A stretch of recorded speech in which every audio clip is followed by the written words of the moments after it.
Alrighty, hello everyone. Haley here, one of the nutrition providers from Vitality Health Matrix. And for today's myth-busting topic, I'm going to be talking about the truth surrounding eggs and red meat, especially when it comes to cholesterol and heart health.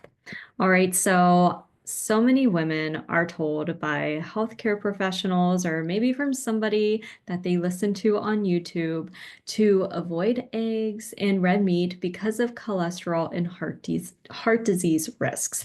But if you're perimenopausal or postmenopausal, the right nutrition is key to balancing hormones, maintaining muscle health, right, and keeping your metabolism strong. So I'm excited to spend a few minutes just talking about this topic and helping to educate you on how you can truly support your health, your hormones, of course, your weight loss goals, but the concern, at the end of the day, which is supporting your heart health and keeping your cholesterol balanced as well. So first things first is cholesterol is not the enemy. It's actually really essential for hormones. All right. So during peri and especially post menopause, estrogen levels decline and cholesterol actually becomes even more important, not less. All right, and here is why. So, one, your body needs cholesterol to make hormones like estrogen, progesterone, and testosterone.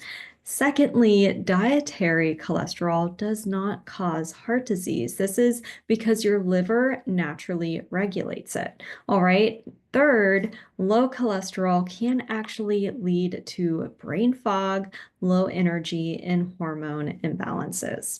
All right, so in a 2015 review in the American Journal of Clinical Nutrition, it confirmed that dietary cholesterol has little effect on blood cholesterol levels for most people.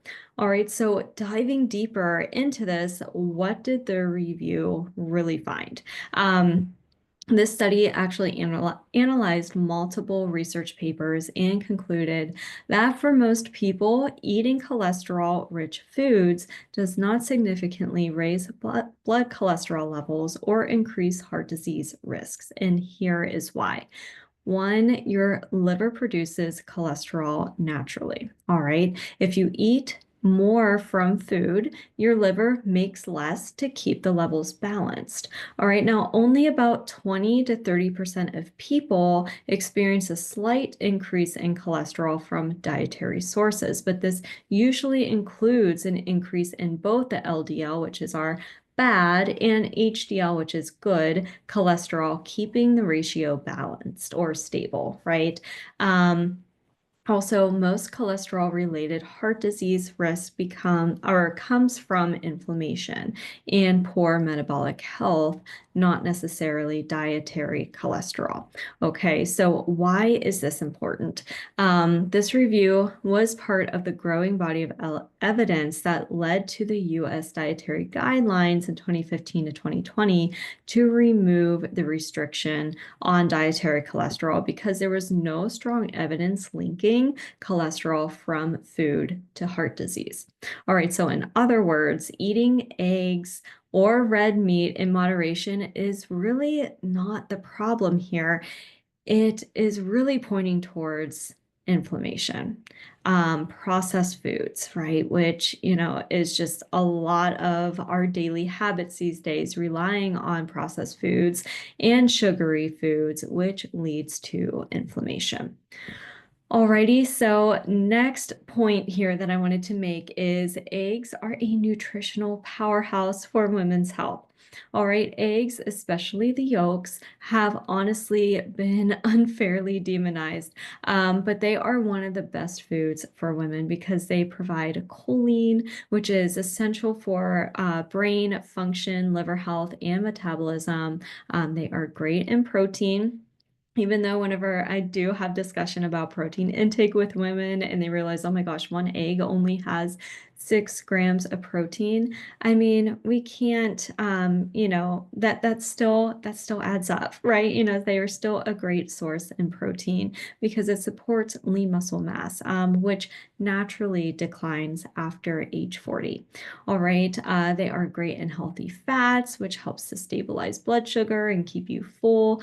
And there is no link to heart disease.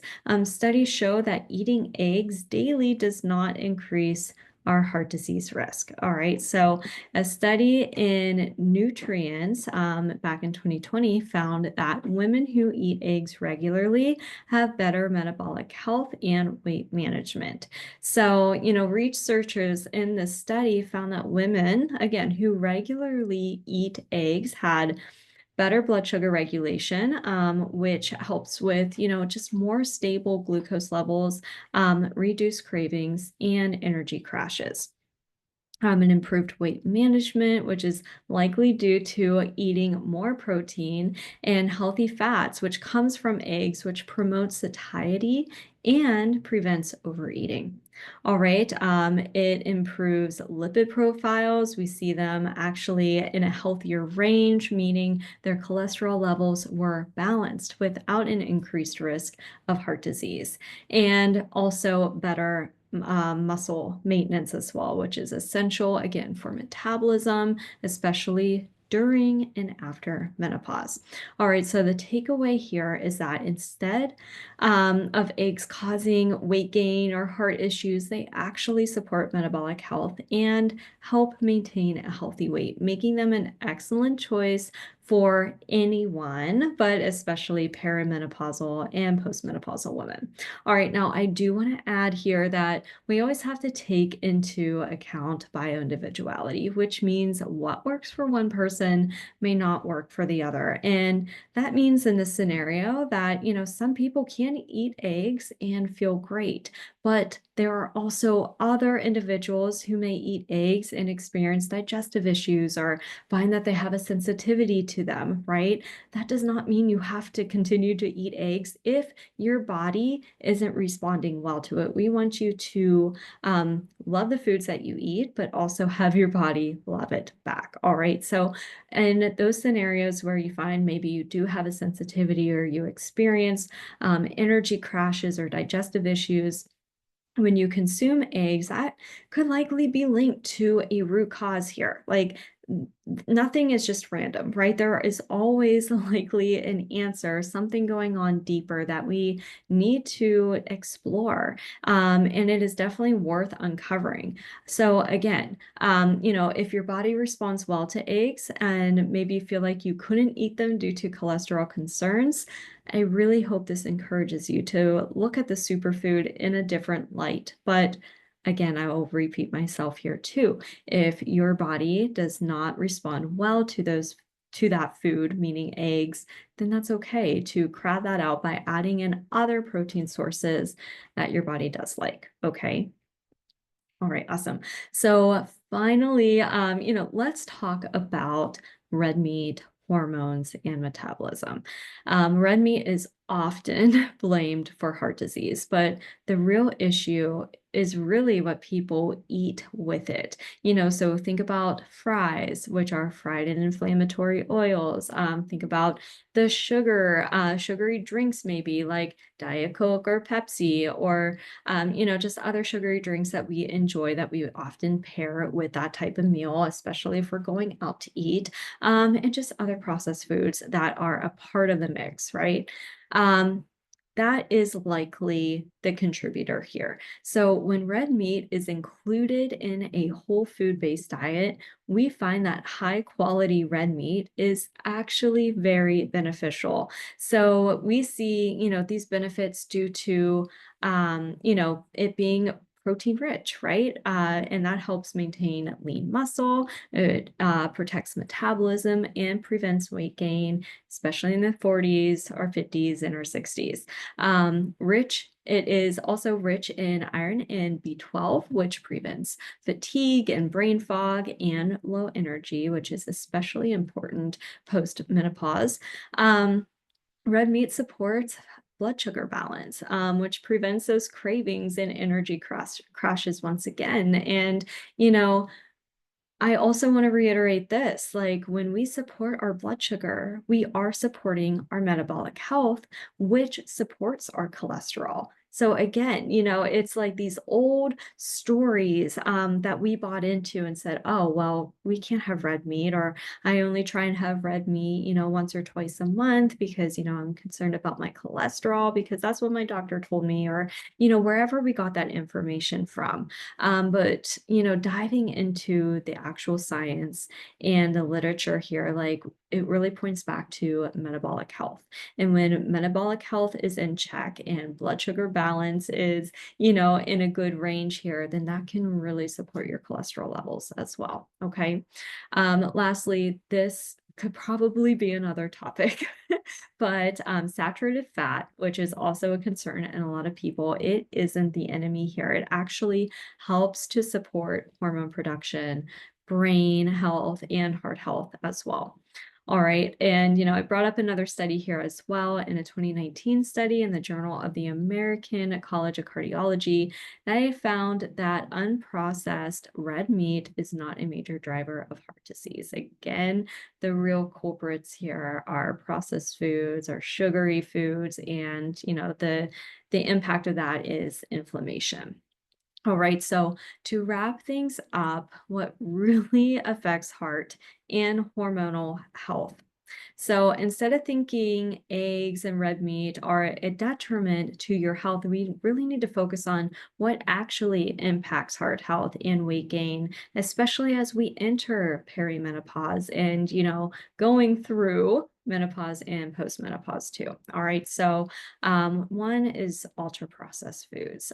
These foods, I kind of want to put quotations around that because our bodies don't recognize some of these ultra processed options, right? Because it's not whole food, it's not real food. Now I get it. In times when we're in a pinch, we reach for these things. We're human.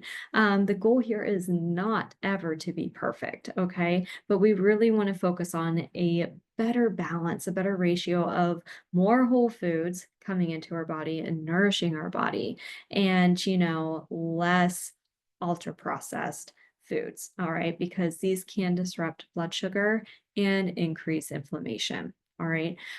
Next here is just chronic stress and poor sleep.